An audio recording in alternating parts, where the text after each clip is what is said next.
I'd like to highlight our, we call it the Bitcoin Monthly Report. I think we're going to evolve it to the Crypto Monthly, but for right now, we're calling it the Bitcoin Monthly. We also have some information in there about Ether. But in that report, you'll find one of the very positive signs that we've surfaced is that the 200-week moving average of Bitcoin. Remember, Bitcoin peaked close to 70,000 last November, and it got down to somewhere in the $17,000 range in very recently. And that broke the 200-week moving average. So that was a very negative sign. So the technicians out there were saying, well, if it cannot reclaim and get back up there pretty quickly, then we're probably going to 10 to 13,000. So it has reclaimed the 200-week moving average, which is a little bit above, I think, 21 or 22,000. So that's reassuring. We've seen some stabilization there. And the decline this time around, believe it or not, it was pretty intense, but was not as steep as it has been in the past. Normally it's more than 80% decline. So this was close, but we didn't quite get there. And then the other reassuring piece of news recently that came out was an agreement yesterday announced between BlackRock and Coinbase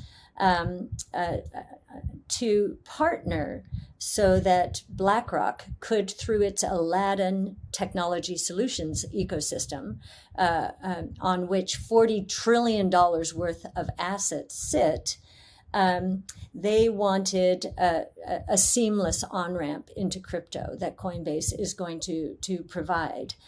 So this is another legitimization of Bitcoin and crypto generally as a new asset class. Some of this may have been caused by demand pull, institutions saying, hey, we want to get involved, and they're trying, but the plumbing was just too difficult. So that's good. We did a study on institutions moving into crypto. You can see it in our Big Ideas 2022. You can see the picture. And if we're right, that 40 trillion just from BlackRock's platform hosting other institutions, that would translate, if you just took our study, which basically said if you want to access crypto, but you want to minimize, you're more focused on minimizing volatility than increasing your Sharpe ratio, then you would put 2.5% into crypto. And if you're more interested in the Sharpe ratio, so returns per measure of risk, than you are about volatility, you'd put 6.5%. So assuming that 2.5% on this $40 trillion platform, that's $1 trillion of demand. Now, it's not that, and that would more than double the crypto, the Bitcoin price right there, if we just assumed it was all done in Bitcoin, which this agreement is only focused on Bitcoin. Now, what that misses, however, is what we call illiquid supply. There are hodlers out there, holders for dear life, or I've forgotten what that's all about. Hold on for dear life. And so the illiquid supply, according to our estimates, is about 14 million out of the roughly, I think we're into near 19 million, 18 to 19 million Bitcoin outstanding. So illiquid, 14 million.